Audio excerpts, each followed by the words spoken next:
ମୁଁ doctor Srinivas Mahapatra, chairman presidency college Brahmapur. AI ବା କୃତ୍ରିମ ବୁଦ୍ଧିମତ୍ତା ବର୍ତ୍ତମାନ ସମାଜ ପାଇଁ ନିହାତି ଆବଶ୍ୟକ ଅଛି। ଶିକ୍ଷାୟତନରେ ହେଉ, ଶିକ୍ଷା ବାହାରେ ହେଉ, ଯଦି ଏଆଇ କି ଆମେ ଠିକ୍ ଭାବରେ ଆପଣେଇ ପାରିବା ତାହେଲେ ଆମର ଭବିଷ୍ୟତ, ଆମର ସମାଜର ଭବିଷ୍ୟତ ନିଶ୍ଚିତ ଉନ୍ନତ ହୋଇପାରିବ। ବିଜନେସ୍ ମ୍ୟାନେଜମେଣ୍ଟ ପାଇଁ ଏଆଇ କେତେ ଗୁରୁତ୍ୱପୂର୍ଣ୍ଣ? ଏହା ନିହାତି ଆବଶ୍ୟକ। ବିଜନେସ୍ ମ୍ୟାନେଜରର planning to organising, staffing, directing, controlling ପ୍ରତ୍ୟେକ ଷ୍ଟେଜ୍ରେ ଯଦି ଏଆଇକୁ ଠିକ୍ ଭାବରେ ଉପଯୋଗ କରିପାରିବ ତାହେଲେ ତା'ର କାର୍ଯ୍ୟଦକ୍ଷତା, କାର୍ଯ୍ୟ ପରିସୀମା ସବୁକିଛି ବୃହତ ଆକାରରେ ବଢ଼ିପାରିବ। ଯଦି କହିବା ପ୍ରତିଟି କ୍ଷେତ୍ରରେ ଯଦି କହିବା ଏଆଇ ର କିଛି ଭଲ ବି ଅଛି, କିଛି ଖରାପ ଗୁଣ ଥାଏ, ତ ଏଇଟା ଆମ ସମାଜ ପାଇଁ କେତେ ପରସେଣ୍ଟ ଭଲ, କେତେ ପରସେଣ୍ଟ ଖରାପ ବୋଲି ନିଶ୍ଚିତ ମୁଁ କହିବି ଏଆଇର କୌଣସି ଖରାପ ନୁହଁ। ଏଆଇ ଯଦି କିଛି ଆମର ଚିନ୍ତା ଭିତରେ ଅଛି ଯେ ଏଆଇ ଆମର ମାନେ କାର୍ଯ୍ୟକ୍ଷମତା କମେଇ ଦେଉଛି, ସେମିତି ନୁହଁ।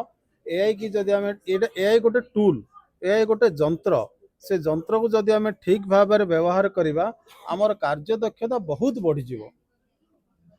ଯେଉଁ କ୍ଷେତ୍ରରେ ଏଆଇ ବ୍ୟବହାର ହେଉଛି ସେ କ୍ଷେତ୍ରରେ ମାନେ ପିଲାମାନେ ଚାକିରି ସମସ୍ୟା ମଧ୍ୟ ମାନେ କମିଯିବ। ଚାକିରି ସମସ୍ୟା ହେଲା କମିଯାଉଛି, ତାର ଅର୍ଥ ହେଲା କ'ଣ? ଆମେ ଯେଉଁ ଯାହା ଶିକ୍ଷା ବା ଯାହା ଦୀକ୍ଷା ବା ଟ୍ରେନିଂ ଯାହା ଆମେ ନେଇଥିଲେ ତାକୁ ବେସ୍ କରି ବର୍ତ୍ତମାନ ଆମେ ଚାଲିଛେ। ଯଦି ତାକୁ ଆମେ ଏଆଇ ବେସ୍ଡ ଶିକ୍ଷା ଦୀକ୍ଷାରେ ଆମେ ଯଦି ଭରପୁର ହେଇଯିବା, ତାକୁ ଯଦି ଆପଣେଇ ଦେବା, ଚାକିରି କେବେ କମିବନି, ସମସ୍ୟା କେବେ ହେବନି, ବରଂ ଏହା ବହୁତ ବୃହତ ହେଇଯିବ, ସ୍କୋପ୍ ବହୁତ ବଢ଼ିଯିବ। କଥା ହେଲା କ'ଣ? ଆମେ ତାକୁ କେତେ ଭଳି ଗ୍ରହଣ କରିପାରିବା। ପ୍ରତ୍ୟେକ ସ୍ତରରେ, ଶିକ୍ଷାୟତନରେ ହେଉ, ସରକାରୀ ସ୍ତରରେ ହେଉ, ବେସରକାରୀ ସ୍ତରରେ ହେଉ, ପ୍ରତ୍ୟେକ ସ୍ତରରେ ଆମେ କିଭଳି ଭାବେ ଉପଯୋଗ କରିପାରିବା ତାକୁ ଆମେ ଚିନ୍ତା କରିବା କଥା। ବହୁତ ଇମ୍ପୋର୍ଟାଣ୍ଟ ହେଲା, ଦେଖନ୍ତୁ ଆମେ ଯଦି ଶିକ୍ଷା, ଆମେ ଯଦି କହୁଛେ ଏହା ନିହାତି ଆବଶ୍ୟକ ଅଛି, ପ୍ରାଥମିକ ଶିକ୍ଷାରେ ମଧ୍ୟ ଏଆଇ କି ଗ୍ରହଣ କରିବାକୁ ପଡ଼ିବ।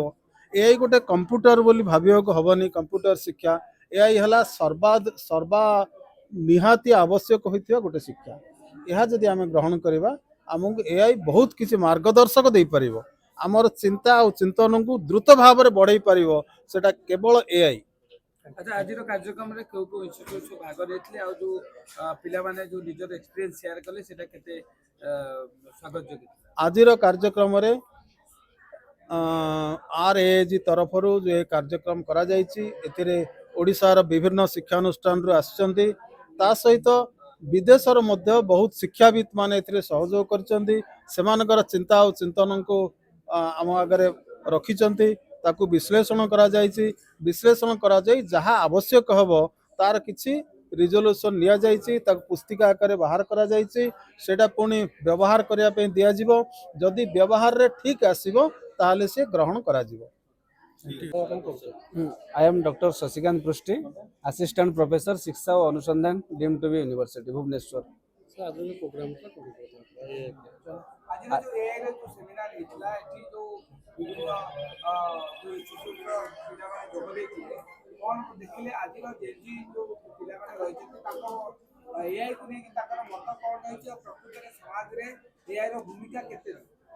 ବର୍ତ୍ତମାନ ତ ସମାଜ କହିଲେ ତ ପୁରା ଏଆଇ କୁ ଆମେ ବୁଝିବା, କାରଣ ଆର୍ଟିଫିशिଆଲ इंटेलिजेंस ଆମେ ପ୍ରତିଦିନ ଯାହା ବି ୟୁଜ୍ କରୁଛନ୍ତି ଆମର ଡେଲି ସମାଜରେ, ସବୁ ପିଲାମାନେ, ବୃଦ୍ଧ, ବୟସ୍କ ସମସ୍ତେ ଯାହା ବି ୟୁଜ୍ କରୁଛନ୍ତି ସବୁ ହେଉଛି ଆର୍ଟିଫିशिଆଲ इंटेलिजेंसର ଜିନିଷ। ଯେମିତି ଆମର ହେଲା smart home, smart kitchen, ChatGPT, chatbot, Google Alexa, Amazon Alexa, Google Gemini, everything in AI.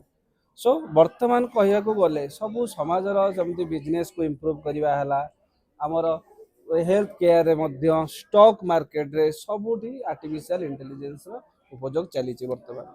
ଯଦି କହିବା ଏଆଇ କୁ ନେଇକି ଫ୍ୟୁଚର କରିବା ପାଇଁ ଯଦି କହିବା ତ ପିଲାମାନେ ଏଆଇ କୁ ନେଇକି ନିଜର ଫ୍ୟୁଚର କରିପାରିବେ?